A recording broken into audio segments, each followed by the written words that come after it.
The Answer. When you've got questions, he always has an answer. It's Sean Hannity this afternoon at 2, right before Joe Walsh at 5 on AM 560. The Answer.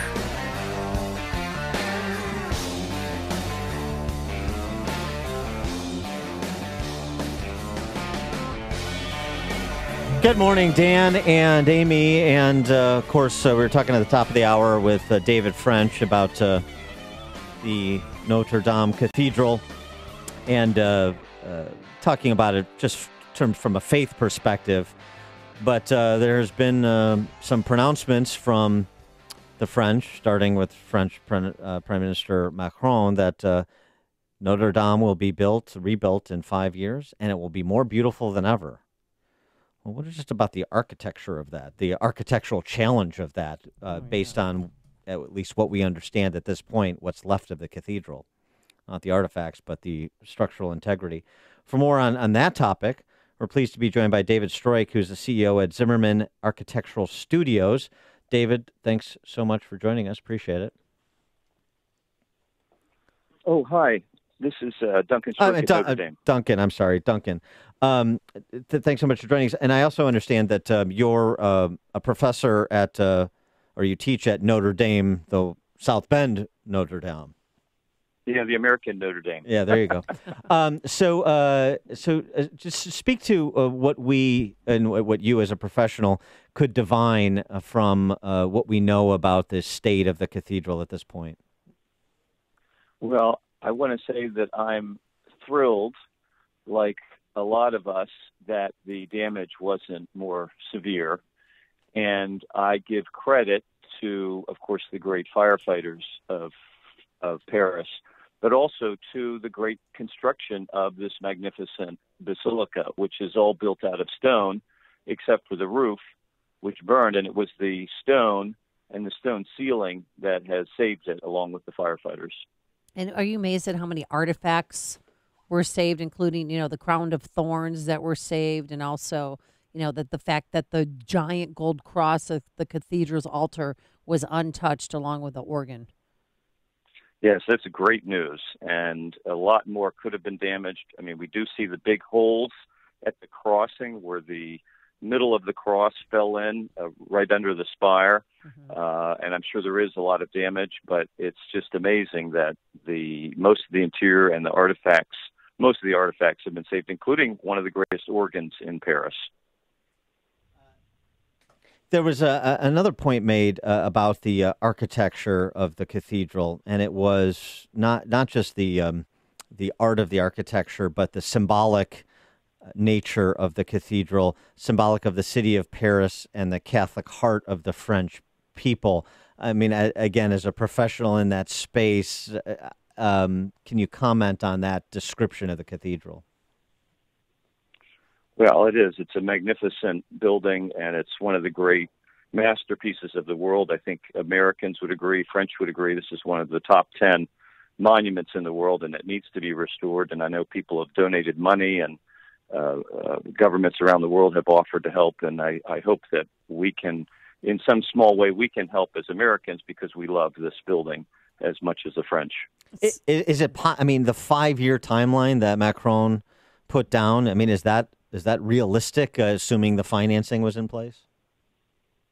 Well, I want to say that the French are some of the greatest conservators and restoration architects and builders in the world, and they have some of the greatest monuments in all of the world to take care of and maintain. So they have the craftsmen, they have the ability, but this is quite a catastrophe, and this is beyond what they normally have to deal with, probably since World War II, when many of their cathedrals were destroyed. So this is a really difficult project, and they're going to try to do it right. They're going to do it correctly. They're going to do it the best way. So 5 years would be amazing.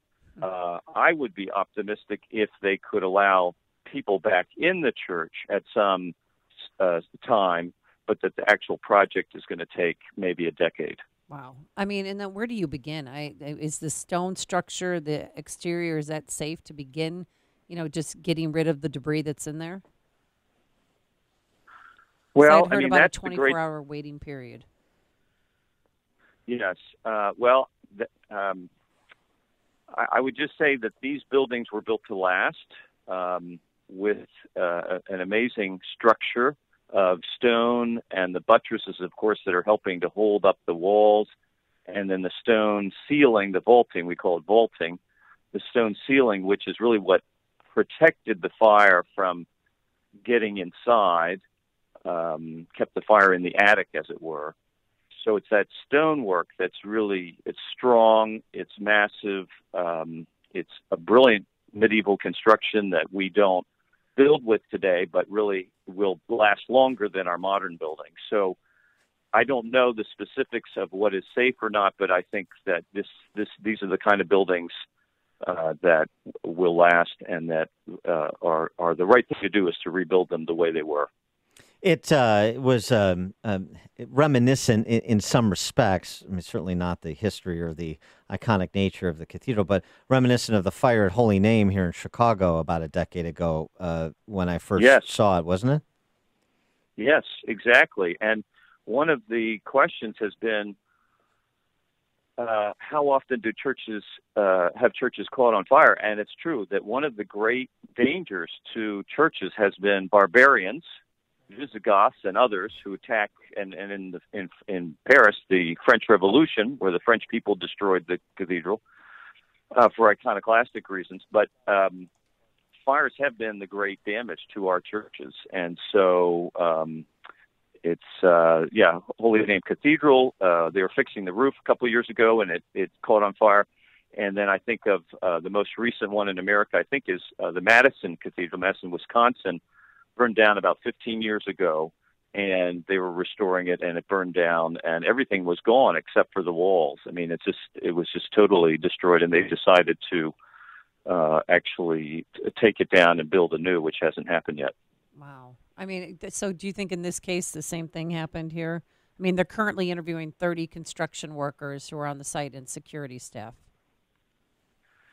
Yeah, I guess my optimistic American sense is I hope it was just a terrible mistake. I hope it isn't some kind of foul play, some kind of arson or terrorism.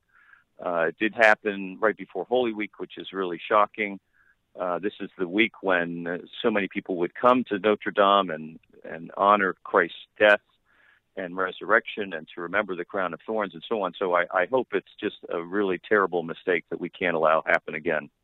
As a professor of architecture at Notre Dame in South Bend, how much of the study you conduct with your students is of a religious nature, looking at architectural marvels like the cathedral?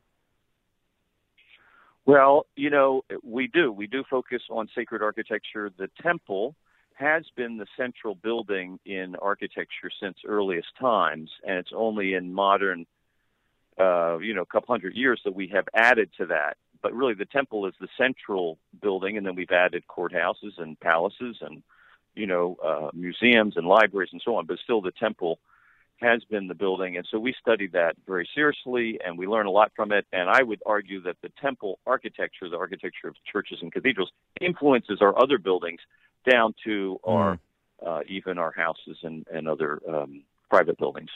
He is Duncan Storik. He is a professor of architecture at the University of Notre Dame. His work includes Our Lady of the Most Holy Trinity Chapel in California, the Christ Chapel at Hillsdale College, which I've been to, which is beautiful. And he's also a professional architect. Duncan Storik, Architectural LLC, Storik.com is where you can get more information about his work. Duncan Storik, thanks so much for joining us. Really appreciate it. Thanks for having me, Dan and Amy. Take care. Thank you. And he joined us on our turnkey.pro answer line. The stories you need to know to start your day. This is Chicago's